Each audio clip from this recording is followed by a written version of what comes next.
नागिन लड़की पोशाली शहजाद के साथ उसकी जेब में सांप की सूरत में शहर से आधी रात को उड़ी थी। सांची भी साथ था। वो वक्त की सरहदों को पार कर गई थी। मगर जो ही सांची शहजाद को लेकर एक दरिया के ऊपर से गुजरा तो पोशाली नागिन को कुछ होश न रहा। वो शहजाद की जेब से गायब हो चुकी थी। असल बात यह हुई थी कि वो जिस इलाके से गुजर रहे थे वहां फिजा में 1 महीने पहले किए गए किसी अमल का असर बाकी था। उस अमल के असरात ने पोशाली को शहजाद की जेब से गायब करके नीचे बहते दरिया के किनारे रेत के टीले के पास गिरा दिया। कुछ वक्त तक तो पोशाली को होश न आया क्योंकि रात का वक्त था और रेत ठंडी थी। जब दिन निकला और सूरज की गर्मी बढ़ी तो पोशाली जाहिर भी हो गई और उसे होश भी आ गया। उसने जब अपने आप को दरिया के किनारे रेत पर पड़ा पाया तो हैरान हुई। फिर सोचा कि शायद वह शहजाद की जेब से गिर गई है। मगर सवाल यह था कि वो बेहोश कैसे हो गई थी। पोशाली यही कुछ सोचती रेत पर रेंगती दरिया किनारे दरख्तों में आ गई। अब उसने जब नागिन से लड़की की शक्ल में आने की कोशिश की तो वैसा न कर सकी। जब भी सांप से लड़की बनने की कोशिश करती नाकाम रहती। अब तो वो बड़ी घबराई, समझ गई उस पर किसी दुश्मन ने जादू कर दिया है। मगर उसका दुश्मन कौन हो सकता था, यही कुछ सोचती वो खजूर के झुंड तले एक झाड़ी के पास कुंडली मारकर बैठ गई। सामने दरिया खामोशी से बह रहा था। धूप तेज हो रही थी और सहरा गर्म होने लगा था। उसे अभी तक मालूम नहीं था कि वो कहाँ है और यह कौन सा दरिया है। रेत के टीलों और कहीं कहीं संगलाख चट्टानों और खजूरों को देखकर उसे इतना अंदाजा जरूर हो गया था कि वो मशरिक वुस्ता के इलाके में है। अचानक उसे किसी के कदमों की छाप सुनाई दी। नागिन पोशाली जल्दी से झाड़ियों में छुप गई। ये एक मिस्री सपेरा था जो अपना बुगचा बगल में लटकाए हाथ में बीन पकड़े उस जगह थोड़ी देर सस्ताने के लिए आया था। ये बड़ा तजुर्बाकार मिस्री सपेरा था और बादशाह के दरबार में न सिर्फ सांपों का नाच दिखाता था बल्कि बादशाहों के हाथ सांपों का जहर भी फरोख्त करता था। उसका नाम हामान था। हामान सपेरे के पास कुछ खास और मुफीद मंत्र भी थे। उसने दरिया पर जाकर पानी पिया, मुंह हाथ धोया और खजूरों के नीचे छांव में आकर बैठ गया। पोशाली नागिन करीब ही झाड़ियों में छुपी थी। सहरा में सख्त गर्मी थी जिसकी वजह से पोशाली वहां से निकल भी नहीं सकती थी। हामान सपेरे ने सोचा कि क्यों ना कोई सांप पकड़ा जाए। दरिया किनारे अक्सर बड़े जहरीले सांप मिल जाते हैं। बस उसने बीन निकाली और बजानी शुरू कर दी। बीन का असर हर सांप पर होता है, ख्वाह वो सांप कितना ही होशियार और चालाक क्यों ना हो। पोशाली के साथ भी ऐसा ही हुआ। हालांकि उसकी सोच इंसानों की तरह थी, मगर जो ही बीन की आवाज़ उसके जिस्म से टकराई उस पर बीन का असर होना शुरू हो गया। सांप के कान नहीं होते, लेकिन अल्लाह ताला ने उसके जिस्म में ऐसी खुसूसियात पैदा कर दी हैं कि जब आवाज़ की लहरें उसके जिस्म से टकराती हैं तो वो उन्हें महसूस कर लेता है। पोशाली बीन की आवाज़ पर बेख्तियार होकर झाड़ियों से बाहर निकल आई और मिस्री सपेरे के सामने आकर फन उठा लिया और उसे लहराने लगी। जो ही चालाक सपेरे ने पोशाली के फन पर निगाह डाली तो वहां सब्ज रंग का एक छोटा दायरा बना हुआ देखा। ये इस बात की निशानी थी कि यह सांप खानदानी सांप है और इसका जहर इतना खतरनाक है कि पानी में आग लगा दे। अय्यार सपेरे ने पोशाली नागिन को पकड़ने के लिए हाथ आगे बढ़ाया। नागिन ने उसे डसने के लिए फन मारा, मगर सपेरे ने हाथ पीछे कर लिया। एक बात मिस्री सपेरा समझ गया था कि यह सांप सिर्फ बीन की आवाज़ की वजह से वहां मजबूर होकर आ गया है और जब तक बीन बजती रहेगी वो कहीं नहीं जाएगा और बीन बजाने वाले को आगे बढ़कर डस भी नहीं सकेगा। सपेरा एक हाथ से बीन बजाता रहा और दूसरे हाथ से उसने बुगचे में से सफूफ की एक डिबिया निकालकर हाथ में पकड़ी। पोशाली नागिन बीन की वजह से लहरा लहरा कर थक गई थी। सपेरे ने बड़ी होशियारी से डिबिया खोली और उसका सफूफ नागिन पर छिड़क दिया। सफूफ के छिड़कते ही पोशाली नागिन तड़प कर उछली और रेत पर बेहोश होकर गिर पड़ी। मिस्री सपेरे ने फौरन उसे पकड़ा और पटारी में बंद कर दिया। धूप के ढलते ही सपेरा वहां से निकला और सीधा बादशाह काबाज के महल की तरफ रवाना हो गया। सपेरे को मालूम था कि बादशाह के बड़े दुश्मन हैं, क्योंकि वो वजीर का बेटा था और तख्त के असली वारिस को कैद में डालकर खुद तख्त पर बैठ गया था। वो शहजादे को कत्ल नहीं करवाता क्योंकि इस तरह वो अवाम में बदनाम हो जाता। वो किसी ऐसे तरीके से शहजादे को हलाक कराना चाहता था कि सांप भी मर जाए और लाठी भी ना टूटे। लोग यही समझे कि शहजादा अपनी किस्मत से मरा है। मिस्री सपेरा पोशाली नागिन को लेकर सीधा बादशाह की खिदमत में हाजिर हो गया और पोशाली नागिन वाली पटारी दिखाकर अर्ज की, बादशाह सलामत, इस पटारी में एक ऐसी नागिन है जिसका कांटा पानी नहीं मांगता। बादशाह काबाश ने वो पटारी सांप समेत सपेरे से ले ली और उसे इनामो इकराम देकर रुखसत किया। जब सपेरा महल से निकल गया तो बादशाह ने अपने खास आदमी को इशारा किया कि सपेरे को कत्ल कर दिया जाए ताकि कोई जहरीले सांप का गवाह बाकी ना रहे। मिस्री सपेरा भी महल से थोड़ी दूर ही पहुंचा था कि चंद घुड़सवार आए और उसे वहीं कत्ल करके वापस चले गए। सच है कि जो किसी के लिए गड्ढा खोदता है कुदरत उसके लिए कुआं तैयार रखती है। बादशाह ने सांप वाली पटारी अपने खास आदमी के हवाले की और कहा, इसमें बड़ा जहरीला सांप है। इस सांप को नीचे तय खाने में ले जाकर शहजादे की कोठरी में छोड़ दो। खास आदमी पटारी छुपाकर नीचे तय खाने में ले गया और सांप को कोठरी में छोड़ दिया। उस शहजादे की उम्र 15 साल थी। वो कोठरी में गमज़दा बैठा था कि अचानक उसे सांप की फुंकार सुनाई दी। उसने देखा कि सामने दीवार के पास एक सांप फन उठाए उसे घूर रहा है। शहजादा डर कर पीछे हटा। पोशाली नागिन फौरन समझ गई कि उसे यहाँ इस शहजादे को डसकर हलाक करने की खातिर छोड़ा गया है। पोशाली ऐसा हरगिज नहीं कर सकती थी। चूंकि वो इंसानी आवाज़ में बात कर सकती थी, इसलिए उसने कहा, मेरे भाई घबराओ मत, मैं अगरचे नागिन हूँ मगर तुम्हें कुछ नहीं कहूँगी। मैंने मालूम कर लिया है कि तुम कौन हो और मुझे यहाँ तुम्हें डसने के लिए छोड़ा गया है। शहजादे ने एक सांप को इंसानी आवाज़ में बात करते सुना तो हैरान रह गया। बोला, मगर तुम तो सांप हो, तुम इंसानी आवाज़ में कैसे बोल लेते हो? पोशाली नागिन ने कहा, यह राज तुम्हारी समझ में नहीं आएगा। मैं तुम्हें यहाँ से निकालना चाहती हूँ। बताओ, यहाँ से बाहर जाने का कोई खुफिया रास्ता है? शहजादे ने कहा, अगर कोई खुफिया रास्ता होता तो मैं पहले ही यहाँ से निकल गया होता। पोशाली नागिन दीवार के साथ रेंगने लगी। नागिन लड़की पोशाली ने कोठरी में चारों तरफ देखा मगर उसे वहां बाहर निकलने का कोई रास्ता न मिला। कोठरी की दीवारें पथरीली थीं। पोशाली शहजादे के पास आकर कुंडली मारकर बैठ गई। शहजादे ने पूछा, तुम यहाँ कैसे निकल आई हो और सांप होकर तुम इंसानों की तरह बात कैसे कर लेती हो? पोशाली ने जवाब दिया, मैं तुमसे पहले ही कह चुकी हूँ कि मेरा सांप बन जाना और इंसान की तरह बात करना कुदरत का एक राज है जो मैं जाहिर नहीं कर सकती। बाकी दूसरी बात यह कि मुझे बादशाह ने यहाँ तुम्हें डसने के लिए भेजा है, मगर मैं जालिम नागिन नहीं हूँ। मुझे तुम पर रहम आता है क्योंकि तुम ही इस तख्त के वारिस हो। अचानक पोशाली के जहन में एक तरकीब आ गई। उसने शहजादे से कहा, मैं तुम्हें झूठ मूठ डस लूंगी। मेरे जहर से तुम मरोगे नहीं बल्कि थोड़ी देर के लिए बेहोश हो जाओगे। फिर ये लोग तुम्हारी लाश बाहर जंगल में ले जाकर दफन कर देंगे। इस तरह से तुम यहाँ से निकलने में कामयाब हो जाओगे। शहजादे ने तशवीश के साथ कहा, मगर सिपाही तो मुझे दफन कर देंगे। पोशाली बोली, मैं उन्हें ऐसा नहीं करने दूंगी, तुम बेफिक्र हो। अभी वो बातें कर रहे थे कि राहदारी में कदमों की आवाज आई। पोशाली ने शहजादे से कहा, जल्दी से लेट जाओ। शहजादा फौरन लेट गया। पोशाली ने उसकी गर्दन पर थोड़ा सा डस लिया। उसके जिस्म में सिर्फ इतना ही जहर डाला जिससे शहजादा बेहोश हो गया। कोठरी में 4 सिपाही दाखिल हुए। उनके साथ वजीर भी था। उन्होंने शहजादी की लाश को उठा लिया। पोशाली सांप की शक्ल में शहजादी की कमीज के नीचे छुपी हुई थी। लाश को बादशाह के खास कमरे में ले जाया गया। बादशाह ने शहजादे की गर्दन पर सांप के डसने का निशान देखा तो उसे तसल्ली हो गई कि शहजादा मर गया है। उसने हुक्म दिया कि शहजादे को जंगल में ले जाकर किसी वीरान जगह दफन कर दिया जाए।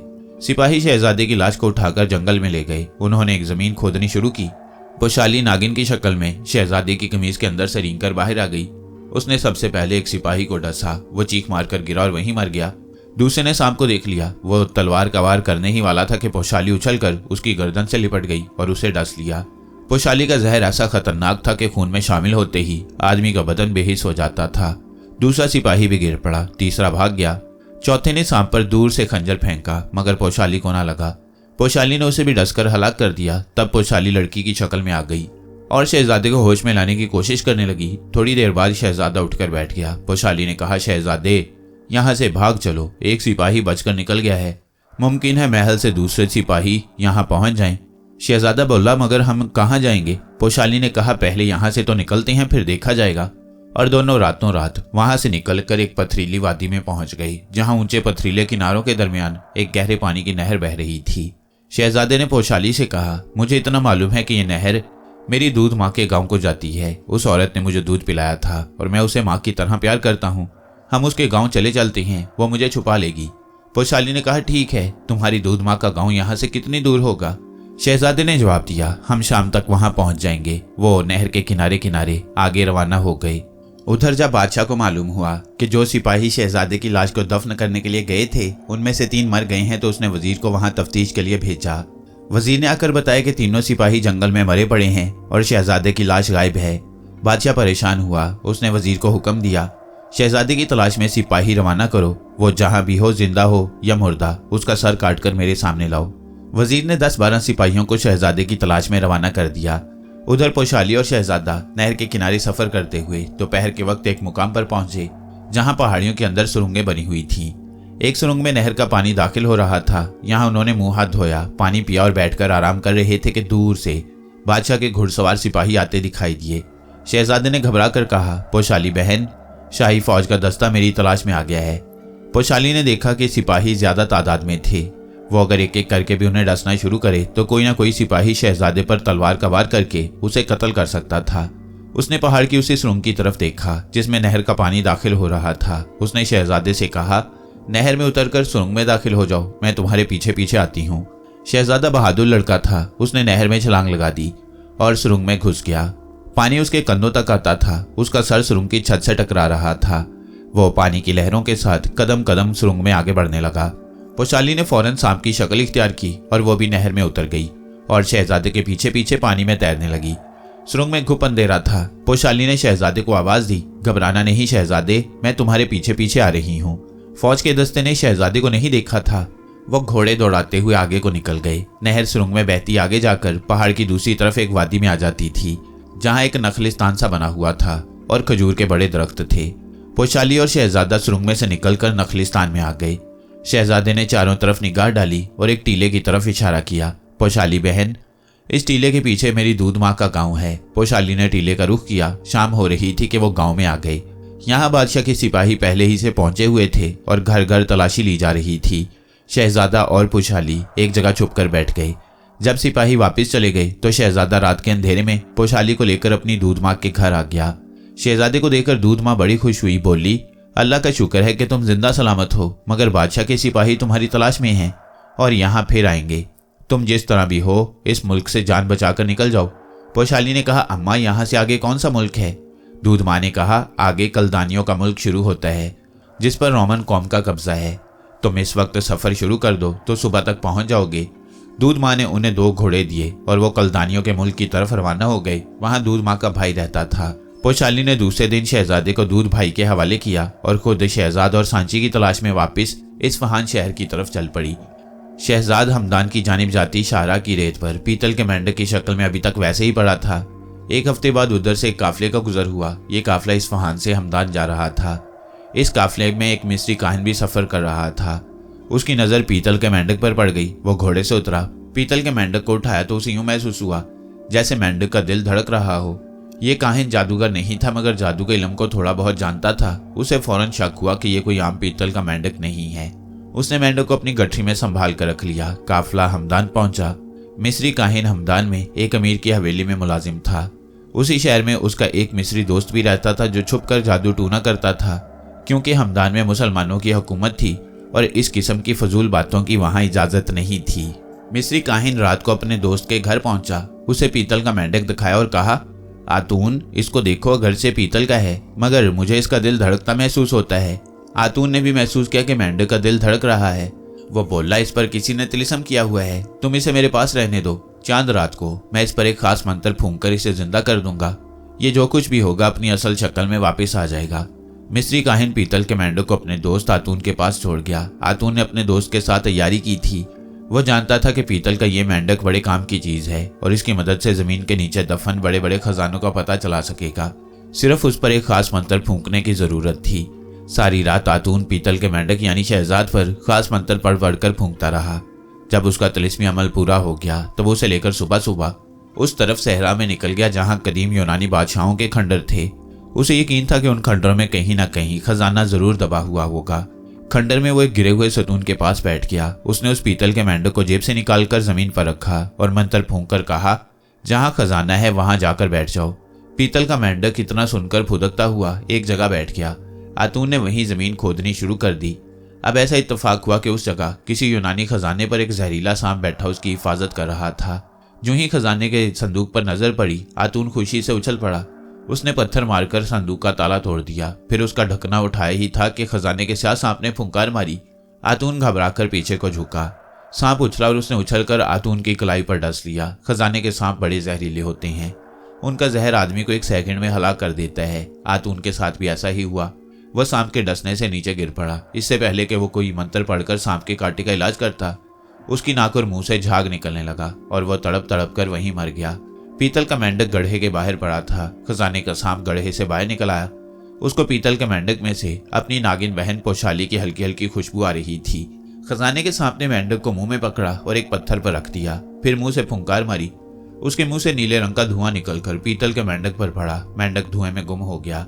जब धुआं छटा तो पत्थर पर मेंढक की जगह शहजाद पड़ा था। खजाने का सांप फन उठाकर शहजाद के सामने खड़ा हो गया। शहजाद ने आंखें खोल दी। उसने सांप को देखा तो उसे पोशाली समझा और बोला, पोशाली बहन तुम हो, मुझे क्या हो गया था? अब तो खजाने के सांप को यकीन हो गया कि ये लड़का उसकी बहन को जानता है, क्योंकि उसने पोशाली का नाम लिया था। खजाने के सांप ने इंसानी आवाज में कहा, मैं पोशाली का भाई हूँ, मगर तुम कौन हो और पोशाली कहाँ है? शहजाद ने उसे सारी कहानी बयान कर दी। खजाने के सांप ने आतून की फूली हुई लाश को देखकर कहा, ये अय्यार आदमी तुम्हारी मदद से खजाना निकालने आया था। इसको अपनी अय्यारी और लालच की सजा मिल गई। लगता है कि मेरी बहन पोशाली जरूर किसी मुसीबत में फंस गई है। शहजाद बोला, तुम फिक्र न करो, मैं अभी उसकी तलाश में निकलता हूँ। वो जहाँ भी होगी मैं उसे ढूंढ कर तुम्हारे पास जरूर लाऊंगा। खजाने के सांप ने कहा, मैं तुम्हारा शुक्रगुजार हूँ। मैं खजाने की हिफाजत पर मामूर हूँ, यहाँ से नहीं जा सकता। मैं खजाने के संदूक में दाखिल हो जाता हूँ, तुम ऊपर मिट्टी डालकर गड्ढे को भर दो। खजाने का सांप गड्ढे में उतरा और संदूक में हीरे जवाहरात के दरमियान बैठ गया। शहजाद ने संदूक का ढकना बंद करके गड्ढे को मिट्टी से भर दिया, फिर चलता हुआ शाहराह पर आ गया। दूर एक शहर की फसील पर नजर पड़ी, वो उस तरफ चलने लगा। शहर में आकर उसे पता चला कि वो कलदानियों के शहर में है, जहाँ रूमियों का कब्जा है। शहजाद अगले रोज तक एक काफिले में शामिल होकर इस्फहान की तरफ रवाना हो गया। उसे उम्मीद थी कि पोशाली इस्फहान में पहुंच चुकी होगी। पोशाली शहजाद से एक रोज पहले इस्फहान पहुंच गई थी और सराय में उसका इंतजार कर रही थी। जब शहजाद को देखा तो बड़ी खुश हुई। दोनों ने एक दूसरे को अपनी अपनी कहानी सुनाई। शहजाद ने कहा, पोशाली, मुझे सामरी जादूगर से अपना तावीज़ वापस लेना है। जब तक तावीज़ मेरे कब्जे में नहीं आ जाता, ना सांची मेरे पास आ सकता है और ना मैं वापस अपने घर जा सकता हूँ। पोशाली ने जवाब दिया, मैं तुम्हें वापस तुम्हारे घर पहुँचाने की कोशिश जरूर कर सकती हूँ, जैसा कि पहले भी तुम्हें ले गई थी। मगर खतरा है कि कहीं हम किसी दूसरी दुनिया में ना निकल जाएं, एक ऐसी दुनिया में कि जहां से हम कभी वापस ना आ सकें। शहजाद ने मायूसी से कहा, नहीं पोशाली, मैं ये खतरा मोल नहीं ले सकता। वतन में मेरे माँ बाप और बहन है, मुझे बहरहाल उनके पास वापस पहुंचना है। पोशाली भी शहजाद के बारे में फिक्रमंद थी, कहने लगी, लेकिन शहजाद, हम सांची को कहाँ तलाश करें? अल्लाह जाने वो कहाँ गायब हो गया है। शहजाद ने कहा, अगर तावीज़ सामरी के पास है तो फिर सांची भी उसके कब्जे में होगा। वो सांची को हलाक तो नहीं कर सकेगा, मगर उसने उसे किसी ऐसी जगह फेंक दिया होगा जहां से सामरी के ख्याल में वो कभी नहीं निकल सकेगा। हमें कैसे पता चलेगा कि सांची को सामरी ने कहाँ फेंक रखा है? पोशाली ने कहा। शहजाद ने पोशाली को उसके भाई खजाने के सांप का पैगाम पहुंचा दिया था कि वो उसके बारे में परेशान है। पोशाली ने यही जवाब दिया था कि वक्त आने पर उससे जरूर मिलने जाएगी। अगले दिन पोशाली सराय में ही रही और शहजाद शेख इब्ने सीना की खिदमत में हाजिरी देने और इल्म हिकमत की बातें सुनने चल दिया। शेख इब्ने सीना ने शहजाद को देखा तो पूछा कि वो इतने दिन कहाँ रहा। शहजाद क्या जवाब देता, बस यही कहा कि अपनी बहन के पास ही था, वहीं देर लग गई। उस रोज शेख इब्ने सीना को हैयत के मौजू पर दरस देना था। जब उन्होंने दरस शुरू किया तो शहजाद भी दूसरे तालिब इल्मों के साथ अदब से बैठ गया। शेख इब्ने सीना फरमाने लगे, जब इंसान ने पहली बार जमीन पर आकर अपनी आंखें खोली तो वो अपने ऊपर एक वसी कायनात को देखकर हैरान रह गया। रात को सितारे चमकते तो उन्हें हैरत से तकता, दिन को सूरज निकलता तो वो खुश होता। शुरू में इंसान का इल्म बड़ा महदूद था, चुनाचे उसने सितारों, दरियाओं, पहाड़ों और दरख्तों की पूजा शुरू कर दी। इस्लाम ने इन चीज़ों की पूजा से बनी नौ इंसान को निजात दिलाई और उसे सिर्फ एक अल्लाह की इबादत की राह दिखाई, जो नेकी, तौहीद और फलाह की राह है। तब इंसान के इल्म में इजाफा हो गया और वो आसमान पर चमकने वाले चांद सितारों के बारे में मजीद मालूमात हासिल करता चला गया। कदीम यूनानियों को धोखा हुआ। उन्होंने कहा कि सूरज और चांद सितारे जमीन के गिर्द घूमते हैं। फिर रोमी आए, उनमें से एक ने यह नजरिया पेश किया कि सूरज नहीं बल्कि जमीन सूरज के गिर्द घूमती है। फिर दीन इस्लाम की रोशनी फैली और इस्लाम ने इंसान को बताया कि सूरज, चांद, सितारे अल्लाह ताला की वाज़ेह निशानियां हैं और अल्लाह ताला ने ज़मीन को इंसान के वास्ते हर किस्म की नेमतों और ख़जानों से माला माल कर रखा है। मुसलमान आलिमों ने इस सिलसिले में बेपनाह तहकीकी काम किया। इस वक्त उंदलस में भी मुसलमान आलिम दीन तजुर्बों और तहकीक में मसरूफ़ हैं। मेरे उस्ताद मोहतरम अब्दुल्ला अल नातली ने फ़लसफ़ा और इल्म हिंदसा के अलावा फ़ल्कियात यानी कायनात के अलूम पर जो काबिल कदर काम किया है वो सबके सामने है और इससे रूमी भी फ़ायदा उठा रही हैं। शहजाद ने सवाल किया, शेख मोहतरम, हमें कुछ सितारों के बारे में बताइए। शेख इब्ने सीना ज़रा मुस्कुराए, फिर फरमाया, मेरे अजीज़, तुम्हें मेरे दरस में ज़्यादा बैठने का मौका नहीं मिला, वरना मैं इस मौजू पर बहुत कुछ अपने तलबा को बता चुका हूँ। हकीकत यह है कि सितारे हमारे सूरज की तरह दहकते हुए कुर्रे या गोले हैं। सूरज का फासला हमारी ज़मीन से ज़्यादा नहीं, इसलिए वो हमें बड़ा दिखाई देता है, जबकि सितारे हमसे इतनी दूर वाक़ई हैं कि वो हमें नन्हे नन्हे दिखाई देती हैं। दिन के वक्त वो सूरज की रोशनी की वजह से हमारी निगाहों से ओझल हो जाती हैं। जो ही सूरज गरूब होता है वो हमें चमकते हुए नजर आने लगती हैं। याद रखो, इन सितारों में कई सितारे इतने बड़े हैं कि हमारी कई ज़मीनें उनमें समा सकती हैं। उसके बाद सैयारे हैं। सैयारा, जैसा कि नाम से जाहिर है कि इस लफ्ज़ के मायने है चलने फिरने वाला। सैयारे आसमान पर चलते फिरते रहते हैं, इसलिए उन्हें सैयारा कहा जाता है, मगर वो एक तयशुदा रास्ते से इधर उधर नहीं होते। इसकी वजह यह है कि उनका एक मरकज है और बाहमी कशिश ने उन्हें एक दूसरे से बांध रखा है। ये भी अल्लाह की शान है कि ये सैयारे करोड़ों अरबों साल से एक ही राह पर गर्दिश कर रही हैं और अपने मरकज से थोड़ा सा भी इधर उधर नहीं हटते, वरना दुनिया में तबाही मच जाए। शेख इब्ने सीना ने शहजाद की तरफ देखते हुए कहा, मेरा ख्याल है कि अब तुम सैयारे और सितारे का फर्क समझ गए होगे। शहजाद ने अदब से अर्ज की, जी हाँ उस्ताद मोहतरम। शेख इब्ने सीना ने शहजाद को शाबाशी दी और तुलबा की तरफ मुतवज्जा होकर फरमाया, मुझे इल्म कीमिया के बारे में एक अहम बात याद आ गई है। मैं चाहता हूँ कि वो भी बयान करता जाऊँ। इंसान के बदन को अल्लाह ताला की तरफ से एक खास कुव्वत अता कर दी गई है जो हवा, पानी और दूसरी वजूहात से पैदा होने वाली बीमारियों के खिलाफ जंग करती है। उसे हम कुव्वत मुदाफ़ियत कहते हैं। मुदाफ़ियत का मतलब है बचाव, महफूज रखना। अगर इंसान के जिस्म के अंदर की ये ताकत कमज़ोर पड़ जाए तो बीमारी की हालत में दवा उस पर कम असर करती है। इल्म कीमिया का काम सिर्फ जड़ी बूटियों की तहकीक और उनकी मदद से नई दवाओं को तैयार करना ही नहीं, बल्कि ऐसे अज्जा की तलाश और दरियाफ्त करना भी है जो हमारे बदन में बीमारी के खिलाफ काम करने वाले दिफाई कुव्वत को मजबूत करें। आदमी महज इस वजह से बीमार पड़ जाते हैं कि उनके अंदर बाज़ अज्जा की कमी हो जाती है। उनकी बीमारी का इलाज हम ग़िज़ा और सेहत के इब्तदाई उसूलों की मदद से करते हैं। अगर इंसान सादा ग़िज़ा इस्तेमाल करे तो उस पर बीमारी का हमला बहुत कम होता है। इसके बाद शेख इब्ने सीना ने अपनी किताब अल कानून की, जो वो लिख रहे थे, पहली जिल्द के एक बाब के चंद औराक पढ़कर तुलबा को सुनाए और यूं दरस का वक्त ख़त्म हो गया। शेख इब्ने सीना ने शहजाद से उसके दोस्त के बारे में पूछा कि वो यानी सांची उसके साथ क्यों नहीं आया। शहजाद के दिल में आई कि वो सांची के बारे में शेख इब्ने सीना को साफ साफ बता दे कि वो एक मुसलमान जिन लड़का है, मगर फिर उसे सांची ही की शर्त याद आ गई कि अपने और मेरे बारे में किसी को कुछ न बताना, वरना तुम्हारा माजी का सफ़र और नामवर साइंसदानों से मिलने का सिलसिला खतरे में पड़ जाएगा। उस्ताद मोहतरम, वो अपने शहर गया हुआ है। शेख इब्ने सीना मुस्कुराते हुए अपने कमरे की तरफ तशरीफ़ ले गए। शहजाद भी सराय की तरफ चल दिया। यहाँ पोशाली उसके इंतज़ार में बैठी थी। उन्होंने खाना खाया और फिर सांची के तावीज़ के बारे में गुफ्तगू करने लगे। पोशाली कहने लगी, शहजाद, मुझे ख्याल आया है, क्यों ना मैं अपने भाई यानी खजाने के सांप से मशवरा करूं। मुझे यकीन है कि वो हमें सांची ना सही मगर सांची के तावीज़ के बारे में ज़रूर कुछ ना कुछ बताएगा, मगर वो तो सदियों से ज़मीन के अंदर खजाने में बंद है। वो क्या बताएगा? शहजाद ने कहा। पोशाली ने कहा, तुम सांपों की दुनिया से वाकिफ़ नहीं हो। हमारी दुनिया बड़ी वसी होती है। हम अगरचे ज़मीन के अंदर रहते हैं मगर हमें ज़मीन के अंदर और ऊपर की एक एक चीज़ का इल्म होता है। मेरा दिल कहता है कि मेरा भाई ज़रूर कोई फ़ायदे वाला मशवरा देगा, तो फिर चलो उसके पास चलते हैं। शहजाद बोला, मुझे वो जगह मालूम है जहाँ तुम्हारा भाई खजाने में रहता है। दूसरे दिन उन्हें कलदान जाने वाला एक काफिला मिल गया। पोशाली और शहजाद उसके साथ हो गए। 4 दिन के सफ़र के बाद वो कलदान शहर पहुँच गए।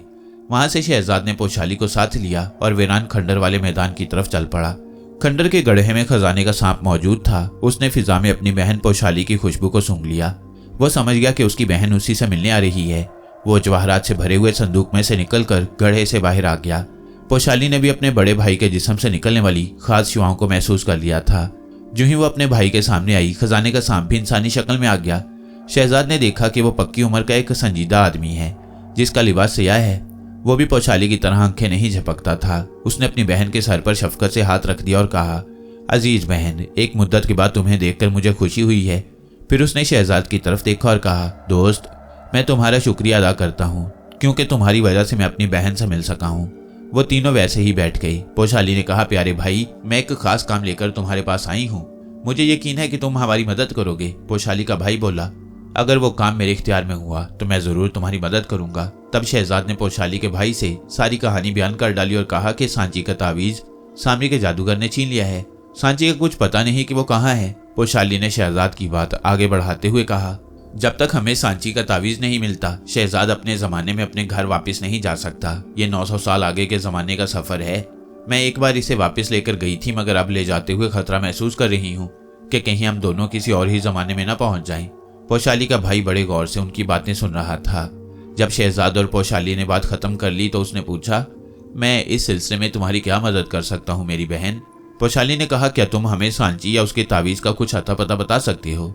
मेरा मतलब ये है कि ज़मीन के अंदर रहने से तुम उन जादूगरों के तिलिस्म की शुआओं को ज़रूर महसूस करते होगे और तुम बता सकते हो कि वो कहाँ और किस जगह पर होंगे। पोशाली के भाई ने कुछ देर खामोश रहने के बाद कहा, सामरी और सांची का मुझे कुछ इल्म नहीं है कि वो कहाँ पर हैं, लेकिन मैं उस जादूगर का पता तुम्हें बता सकता हूँ जिसके पास सांची का तावीज़ इस वक्त भी महफूज पड़ा हुआ है। शहजाद ने जल्दी से कहा, भाईजान, आप हमें उसी जादूगर का पता बता दें। तावीज़ मिल गया तो सांची भी हमें ज़रूर मिल जाएगा। पोशाली ने भी शहजाद की बात की तायीद की। खजाने के सांप और पोशाली के भाई ने कहा, यहाँ से जनूब की तरफ अफ्रीका का मुल्क है। उस मुल्क की जनूबी तो कौन जहाँ समुद्र के साथ जा मिलती है। वहाँ घने जंगल में एक लाल सतून बना हुआ है जो दूर से नजर आता है। उस सतून के करीब एक बहुत बड़ा दरख्त है जिसकी जड़ों में एक खुफिया सुरंग जमीन के अंदर जाती है। यहाँ जमीन के अंदर उस जादूगर की मुर्दों की बस्ती है। ये काफिर मुर्दे हैं जो अपनी अपनी कब्रों में दिन भर सोई रहती हैं और रात को जादूगर के हुक्म से कब्रों से निकलकर उसको सलाम करती हैं और दोबारा अपनी अपनी कब्रों में वापस चले जाती हैं। सांची का तावीज़ उस जादूगर ने किसी खुफिया जगह पर रखा हुआ है जिसके बारे में वहां पहुंचकर तुम्हें खुद मालूम करना होगा। लेकिन एक बात का ख्याल रहे कि उस बद किरदार जादूगर का जादू बड़ा खतरनाक है और कोई उसके जादू से नहीं बच सकता। शहजाद ने सीने पर हाथ रखकर कहा, मेरा दिल हर वक्त अल्लाह और उसके रसूल सल्लल्लाहु अलैहि वसल्लम का कलमा पढ़ता रहता है। मुझ पर किसी जादू का असर नहीं हो सकता। पोशाली के भाई ने कहा, तुम ठीक कहते हो।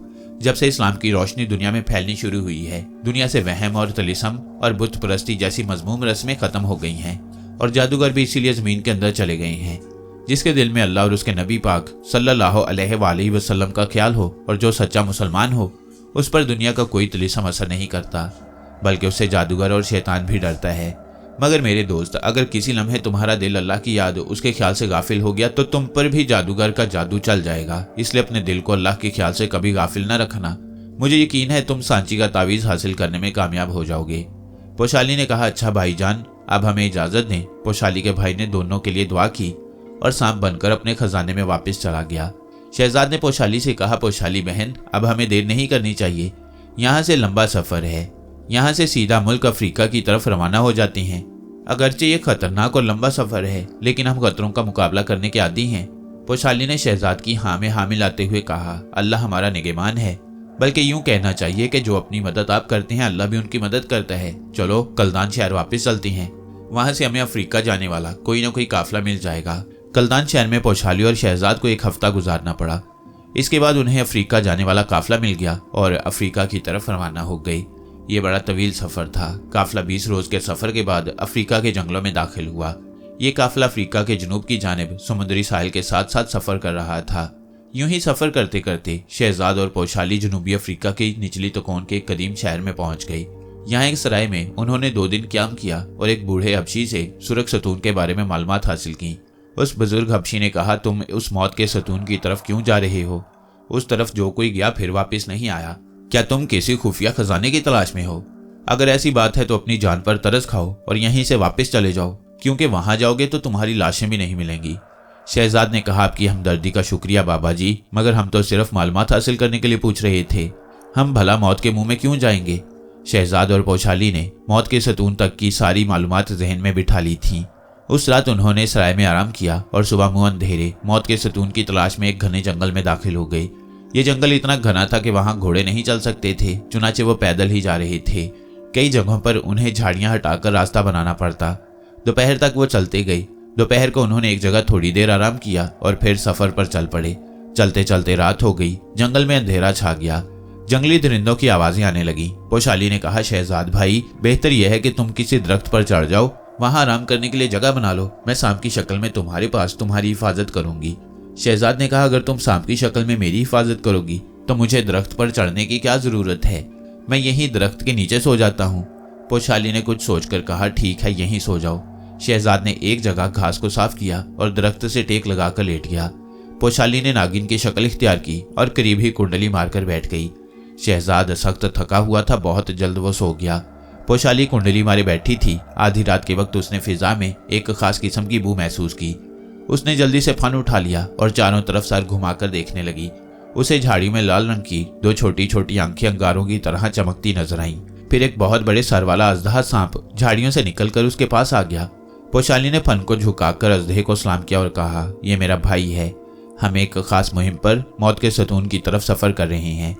अजदहे ने कहा, बेटी, मैं इस घर से तुम्हारे पास आया हूं कि तुम्हें उस तरफ जाने से रोकूं।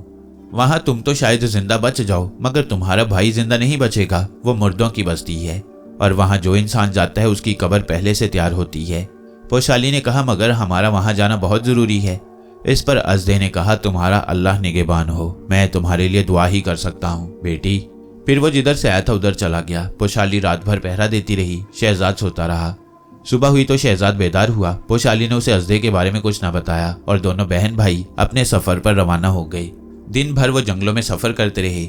दिन ढलने लगा तो शहजाद ने एक टीले को देखकर कहा, पोशाली बहन, इसी टीले की निशानी तुम्हारे भाई ने बताई थी। वो टीले पर चढ़ गए। चोटी पर गए तो उन्हें करीब ही दरख्तों के ऊपर बाहर को निकला हुआ सुरख सतून दिखाई दिया। शहजाद ने खुश होकर कहा, पोशाली बहन, हम मौत के सतून के पास आ गए हैं। पोशाली उस वक्त लड़की की शक्ल में थी। कहने लगी, शहजाद, मेरा ख्याल है तुम इसी जगह ठहरो, मैं पहले वहां जाकर हालात मालूम करती हूँ। शहजाद बोला, ठीक है, मगर मैं यहाँ नहीं बल्कि मौत के सतून के पास कहीं छुप जाऊंगा ताकि मैं तुम्हें मुर्दों की बस्ती में दाखिल होते देख सकूं। पोशाली शहजाद को लेकर मौत के सतून के करीब आई, फिर उसे वहीं रोक दिया और कहा, वह सामने दरख्त है जिसकी जड़ों के अंदर से नीचे जादूगर की मुर्दों की बस्ती को रास्ता जाता है। तुम यहीं छुप कर बैठ जाओ, मैं हालात का जायजा लेकर जल्द ही वापस आ जाऊंगी। शहजाद वहीं झाड़ियों के पास बैठ गया। पोशाली ने सांप की शक्ल इख्तियार की और दरख्त की तरफ रेंगने लगी। ये बहुत बड़ा दरख्त था और उसका तना काफी फैलाव वाला था। पोशाली ने दरख्त के गिर्द एक चक्कर लगाया। एक जगह उसे सांप का बिल नजर आ गया। वो उसमें से गुजरकर नीचे दरख्त की जड़ों में पहुंच गई। यहाँ दरख्त की जड़ें एक दूसरे को काटती हुई जमीन के अंदर दूर दूर तक फैली हुई थीं। पोशाली खामोशी से रेंगती उन जड़ों के नीचे से गुजरती एक सुरंग में आ गई। सुरंग तंग थी, वो उसमें दाखिल हो गई। जहां जाकर सुरंग खत्म हुई वहां आगे एक अहाता था जिसमें एक दूसरे के साथ साथ 50 के करीब कब्रें बनी हुई थीं। ये सारी कब्रें पुरानी टूटी फूटी थीं और उन पर सूखी टहनियों वाले दरख्तों की कांटेदार टहनियां झुकी हुई थीं। ये दरख्त मकड़ी के जालों से भरे हुए थे। किसी कब्र पर कोई कतबा नहीं लगा था। पोशाली बड़े गौर से उन कब्रों को तक रही थी। अभी तक उस पर किसी जादू का हमला नहीं हुआ था। जो ही वो आगे बढ़ी, तड़प कर जमीन से 10 फुट ऊपर उछली और जब दोबारा जमीन पर गिरी तो वो सांप की बजाय लड़की की शक्ल में थी और उसे कोई होश नहीं रहा था। उसी लम्हे कब्रों के पीछे से जादूगर नमूदार हुआ। उसके सर के बालों में मकड़ियों ने जाला तान रखा था। उसके गले में सांची का तावीज पड़ा था। वो बेहोश पोशाली के करीब आया, उसे झुककर गौर से देखा और गुर्राते हुए बोला, मैं जानता हूं तो किस लिए यहाँ आई थी। अब तो क़यामत तक यहाँ से बाहर न निकल सकेगी। ये कहकर जादूगर उसे घसीटता हुआ कब्रों की तरफ ले गया। वहां एक खाली कब्र पहले से तैयार थी। जादूगर ने पोशाली को कब्र में फेंका और ऊपर से उसे बंद करके ईंटें जमा दी। फिर एक फातिहाना कहकहा लगाकर अपने तावीज को प्यार करता हुआ वापस पुरस्कार दरख्तों के पीछे जाकर गुम हो गया। शहजाद बाहर झाड़ियों में दुबका बैठा पोशाली की वापसी का इंतजार कर रहा था। जब काफी देर गुजर गई और पोशाली वापस ना आई तो उसे फिक्र हुई कि कहीं वो किसी मुसीबत में ना फंस गई हो। वो इतनी देर नहीं लगा सकती थी। शहजाद ने अल्लाह का नाम लिया और झाड़ियों से निकलकर गुंजान दरख्तों के तने में उतरकर तंगो तारीक सुरंग में दाखिल हो गया। वो दिल में कलमा शरीफ का विर्द कर रहा था। उसके दिल में सिवाय अल्लाह के और किसी का खौफ या ख्याल नहीं रहा था। वह सुरंग में आगे बढ़ता गया। सुरंग मुर्दों की बस्ती यानी कब्रिस्तान में निकल आई। शहजाद ने अपने सामने शिकस्ता कब्रों को देखा। उन पर मकड़ी के जालों में लिपटे हुए दरख्तों की सूखी टहनियां झुकी हुई थी। ऐसा डरा देने वाला कब्रिस्तान शहजाद ने पहले कभी नहीं देखा था। वो कब्रों की तरफ बढ़ा। जो ही वो तिलिस्मी हिसार की लकीर पर पहुंचा, उसके बदन में सनसनी सी दौड़ गई। जादूगर के तिलिस्म ने उस पर हमला कर दिया था, मगर शहजाद पर उसका कोई असर नहीं हुआ था, क्योंकि उसके दिल में सिवाय अल्लाह के और किसी का खौफ नहीं रहा था और जुबान पर कलमा शरीफ जारी था। शहजाद समझ गया कि वो तिलिस्मी हिसार में दाखिल हो गया है। उस पर जादू का असर नहीं हुआ। वो कब्रों के दरमियान आकर कब्रों को गौर से देखने लगा। कब्र पर किसी सांप के रेंगने का निशान था। उसको पोशाली का ख्याल आ गया कि कहीं वो यहाँ से सांप बनकर तो नहीं गुजरी। शहजाद ने पोशाली को आवाज दी, किसी ने जवाब न दिया। वो कब्रिस्तान के पीछे आ गया। यहाँ ऊंची दीवार थी, किसी तरफ से बाहर जाने का कोई रास्ता न था। शहजाद एक कब्र के पास बैठकर सोचने लगा, पोशाली कहाँ गायब हो गई। उसका दिल बराबर कलमा शरीफ का विर्द कर रहा था, जिसकी वजह से उस पर जादूगर के तिलिस्म का जो वहां फैला हुआ था असर नहीं हो रहा था। मुर्दों की बस्ती में आधी रात हो गई तो कब्रिस्तान में एक अजीब सी डरावनी आवाज बुलंद हुई। शहजाद जल्दी से कब्र के पीछे छुप गया। आवाज के साथ ही कब्रों में से मुर्दे बाहर निकल आए। उन्होंने कफन पहन रखे थे। वो हाथ सीने पर बांधे एक तरफ यूं चलने लगे जैसे उन पर किसी ने जादू कर रखा हो। शहजाद भी उनके पीछे पीछे चल पड़ा। एक जगह से दीवार खुल गई। मुर्दे उसमें दाखिल हो गए। साथ एक बहुत बड़ा दालान था। 2 से 8 सतूनों के दरमियान तख्त बिछा था, जिस पर सामरी का जादूगर हाथ में तलवार लिए बैठा था। शहजाद एक सतून की ओट में हो गया। मुर्दों ने जादूगर को झुककर सलाम किया और उसके गिर्द रक्स करने लगे। जादूगर ने कहा, तुम मेरे गुलाम हो, जाओ अब अपनी अपनी कब्रों में जाकर लेट जाओ। कल आधी रात को तुम्हें फिर आना है। मुर्दों ने एक बार फिर बारी बारी झुककर सलाम किया और सीनों पर हाथ बांधे दाएं बाएं सरों को हिलाते कब्रिस्तान की तरफ चल दिए। शहजाद ने जादूगर के गले में सांची का तावीज देख लिया था। वो वहीं सतून के पीछे छुपा रहा। जादूगर वहीं तख्त पर सो गया। जब उसके खराटों की आवाज आने लगी तो शहजाद सतून की ओर से निकला और दबे पांव चलता जादूगर की तरफ बढ़ा। वो बड़ी एहतियात से कदम उठा रहा था। जादूगर गहरी नींद सो रहा था। शहजाद को उसके बेहकीकत तिलिस्म का जरा भी डर नहीं था। उसे यकीन था कि अगर इंसान का ईमान सलामत है और अल्लाह पर उसका पुख्ता यकीन हो तो तिलिस्म पाश पाश हो जाता है। शहजाद ने अल्लाह का नाम लेकर हाथ आगे बढ़ाया और जादूगर के गले से सांची का तावीज नोच लिया। जो ही तावीज जादूगर के जिस्म से अलग हुआ, उसने एक भयानक चीख मारी और उसका बदन आग का शोला बन गया। जादूगर चीखता चिल्लाता फर्श पर उछलता शोर मचाता गायब हो गया। शहजाद ने तावीज अपने गले में पहन लिया और कब्रिस्तान में आ गया। क्या देखता है कि सारे मुर्दे कब्रों से निकलकर एक जगह खड़े हैं। शहजाद को देखते ही उन्होंने जिंदाबाद के नारे लगाए और शहजाद को बताया कि हम मुर्दा लोग नहीं हैं बल्कि जिंदा इंसान हैं। जादूगर ने जादू के जोर से हमें इन कब्रों में डाल रखा था। शहजाद ने कहा, अगर तुम मुसलमान हो जाओ तो तुम पर जादू असर नहीं करेगा, फिर तुम अल्लाह की हिफाजत में आ जाओगे। इस पर उन सब लोगों ने शहजाद के साथ कलमा शरीफ पढ़ा और मुसलमान हो गए। तब एक कब्र में से पोशाली भी निकलकर बाहर आ गई। शहजाद ने पोशाली को देखा तो खुश होकर बोला, पोशाली बहन, अल्लाह का शुक्र है कि तुम मिल गई। पोशाली ने सांची का तावीज देख लिया था। वो कहने लगी, शहजाद, तुम बड़े बहादुर लड़के हो। तुमने अपने ईमान की ताकत से जादूगर को हमेशा के लिए खत्म कर दिया। फिर वो कब्रों के मुर्दों की तरफ तकने लगी। शहजाद ने कहा, ये सब लोग जिंदा हैं, इन्हें जादूगर ने मुर्दा बनाकर कब्रों में डाल रखा था। अब ये सब मुसलमान हो गए हैं। सब लोगों ने एक बार फिर बुलंद आवाज में कलमा शरीफ पढ़ा और शहजाद का शुक्रिया अदा करते हुए वहां से चले गए। पोशाली और शहजाद भी सुरंग में से निकलकर उधर आ गई। शहजाद कहने लगा, पोशाली बहन, अब हमें सांची को तलाश करना है, उसके बगैर मैं अपने घर वापस नहीं जा सकता। पोशाली ने कहा, अभी वापस इस्फहान शहर वाली सराय में चलते हैं, हो सकता है सांची वहां पर हमारा इंतजार कर रहा हो। ये कहकर शहजाद ने अपने तावीज पर हाथ रखा और सांची को 3 बार आवाज दी, मगर सांची ना आया। तब वो भी इस्फहान चलने पर राजी हो गया। वहां से दोनों बहन भाई कलदान के शहर पहुंचे। वहां से एक काफले में शामिल होकर इस्फहान की तरफ रवाना हो गए। वापसी का सफर भी कई दिनों में तय हुआ। इस्फहान पहुंचकर वो सराय में आ गए। यहाँ भी सांची नहीं था। उन्होंने यही नतीजा निकाला कि सांची जरूर किसी मुसीबत में फंस गया है। पोशाली ने कहा, तुम फिक्र न करो शहजाद, हो सकता है सांची 1-2 दिन में यहाँ आ जाए, हम उसका इंतजार करते हैं। शहजाद चुप हो गया। वो क्या कह सकता था। अगले दिन वो इब्ने सीना की खिदमत में हाजिर हुआ। इब्ने सीना उस वक्त दरस खत्म कर चुके थे। उन्होंने शहजाद को देखा तो पूछा, अजीजम, तुम कहाँ चले गए थे। शहजाद ने कहा, उस्ताद मोहतरम, मैं अपने वतन गया था। शेख इब्ने सीना शहजाद के चेहरे को गौर से देख रहे थे। फरमाया, तुम मुझसे कुछ छुपा रही हो बेटा, तुम्हारा चेहरा बता रहा है कि तुम अपने वतन नहीं गए थे, तुम कुछ परेशान भी हो। शहजाद कुछ चौंका। शेख इब्ने सीना गजब के क्याफा शनास भी थे। वो कुछ कहने ही वाला था कि शेख इब्ने सीना ने शहजाद का हाथ पकड़ा और उसे अपने कमरे में ले आए। उसे चौकी पर बिठाया, खुद सामने मसनद पर बैठ गई और शहजाद के चेहरे पर नजरें जमाते हुए फिर कहा, मेरे बच्चे, मुझे तुम इस जमाने के लड़के मालूम नहीं होते। क्या तुम मुझे सच नहीं बताओगे कि तुम कौन हो और कहाँ से आए हो। अब तो शहजाद घबराया। वो अपना राज नहीं खोलना चाहता था, मगर उस्ताद मोहतरम ने बड़ी शफकत के साथ ऊपर तले 2-3 बार पूछा तो शहजाद ने अपने माजी के सफर का सारा राज खोलकर बयान कर दिया। पहले तो शेख इब्ने सीना को यकीन आया, मगर जब शहजाद ने कहा कि या शेख, हमने तो आपकी शख्सियत का जिक्र किताबों में पढ़ा है और इस वक्त हमारे मॉडर्न जमाने में आपकी किताबों के अंग्रेजी तर्जमे अमेरिका यूरोप की यूनिवर्सिटियों में पढ़ाए जा रहे हैं तो इब्ने सीना शहजाद का मुंह तकने लगे। शहजाद ने कहा, या शेख, हमारी किताबों में लिखा है कि आपका इंतकाल हमदान शहर में हुआ और वहीं आपका मकबरा तामीर किया गया। जमाना आपकी काबिलियत और इल्मियत का लोहा मान रहा है और मुसलमान तबा आप पर फख्र करते हैं और सारा यूरोप आपके कारनामों से फ़ायदा हासिल कर चुका है। शेख इब्ने सीना ने पूछा, तुम्हारे पास क्या सबूत है कि तुम 900 बरस आगे के ज़माने यानी 15वीं सदी हिजरी के ज़माने से आए हो। शहजाद ने अदब से अर्ज की, या शेख, इसका मेरे पास सिर्फ एक ही सबूत है इस वक्त कि मैं आपको भी उस ज़माने में ले जाने की कोशिश कर सकता हूँ। अब शेख इब्ने सीना ज़रा चौंके। उन्होंने मुस्कुराकर कहा, वहाँ जाकर मैं क्या करूँगा।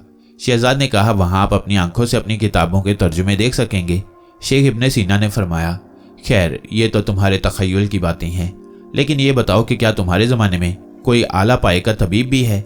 शहजाद ने फौरन जवाब दिया, क्यों नहीं या शेख, हमारे दौर में तिब की एक बरगजीदा और काबिल शख्सियत मौजूद है जिनका नाम हकीम मोहम्मद सईद है। तिब में उनके कारनामे और खिदमात बेशुमार हैं। एक ज़माना उनकी काबिलियत और इल्मियत का कायल है। हकीम मोहम्मद सईद साहब एक जमा हिम्मत, आली ज़रफ़, खुश वज़ा, बाअमल और तिब के मैदान में एक नहायत काबिल शख्सियत हैं।